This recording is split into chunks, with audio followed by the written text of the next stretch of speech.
Alright, something really unexpected is happening in Genshin Impact 5.6, and if you've been keeping up with the story, this is about to blow your mind. For the first time ever, we're getting an Archon quest that takes us back to a previous region while the main storyline is unfolding somewhere else. That's right. While we're deep into Natlan's adventures, we're heading back to Mondstadt for an actual Act 4 of its Archon quest. This completely shakes up the usual progression we've seen so far, and honestly, it opens up some really exciting storytelling possibilities.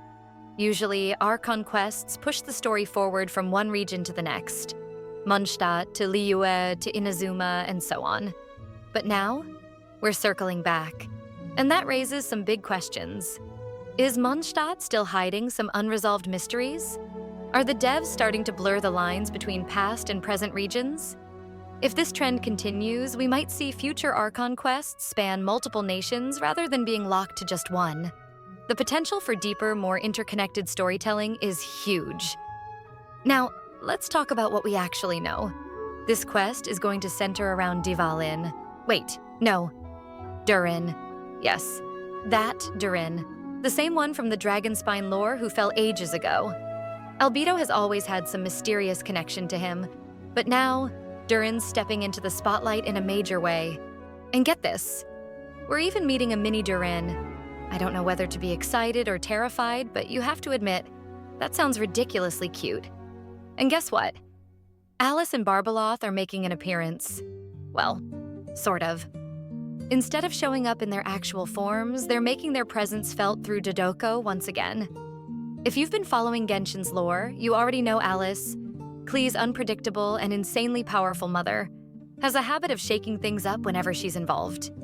From bending reality in the Golden Apple Archipelago event to leaving behind cryptic messages, she's always one step ahead. And now she's back in another unpredictable way, keeping us guessing about when we'll finally see her true form. The big deal here? Barbeloth is finally making an appearance too. If you don't know, she's Mona's master and one of the most enigmatic characters in the entire game.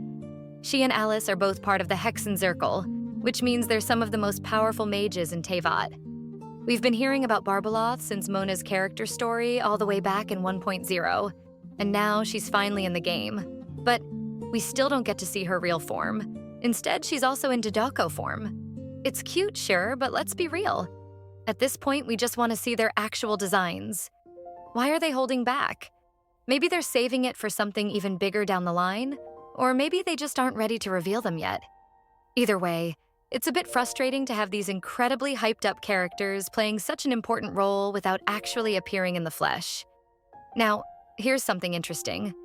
This update is bringing in a new weekly boss, but not through an Archon quest like usual.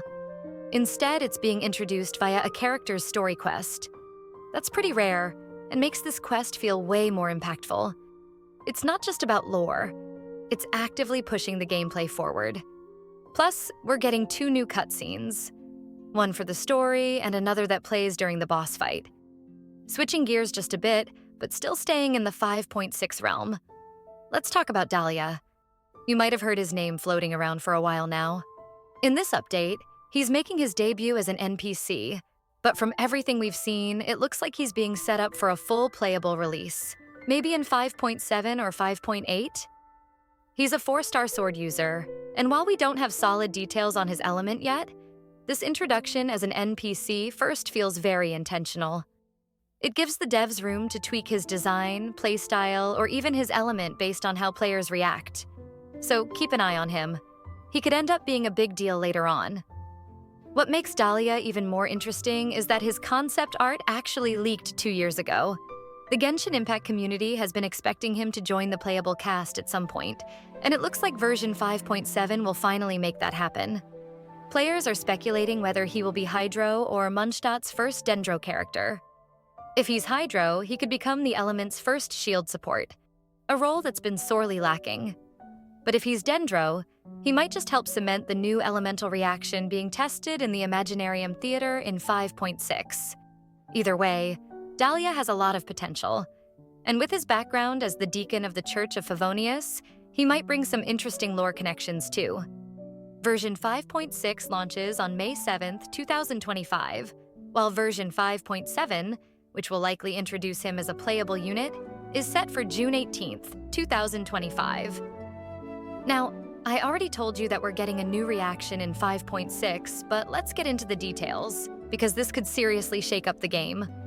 Right now, it's only being tested in the Imaginarium Theater, so it's not part of the full elemental reaction system yet. But the mechanics? Super interesting. When Cryo and Dendro combine, they create thorns, 2 at max. And if you throw Electro into the mix, those thorns transform into super thorns. It's like the usual reaction system, but with an extra step. And that's what makes it so intriguing. Since they're testing it in an event mode first, I can't help but wonder, is this a trial run for a future full-scale elemental reaction in the main game? As of now, Cryo and Dendro don't interact in the standard reaction system. But if this experiment works well, maybe because it encourages new team comps or playstyles, it's totally possible that they'll bring it into the full game. Just imagine the synergy potential. Right now, reactions like Hyperbloom and Aggravate are dominating the meta when it comes to Dendro. But adding Cryo into the mix could completely shake things up. Characters like Ganyu, Rosaria, and even Layla could suddenly become way more viable. And if Super Thorns scale off Elemental Mastery or something crazy like Resistance Penetration, that could open up a whole new niche in the meta. Now, after watching all these leaks, one thing's for certain. Genshin Impact 5.6 is shaping up to be one of the most exciting updates we have had in a long time. Mondstadt's Archon quest, Mini Durin, Alice and Barbeloth's mysterious appearances, Dahlia's debut, and a potential game-changing reaction? This is the kind of update that keeps us on our toes. So, what are you most excited about?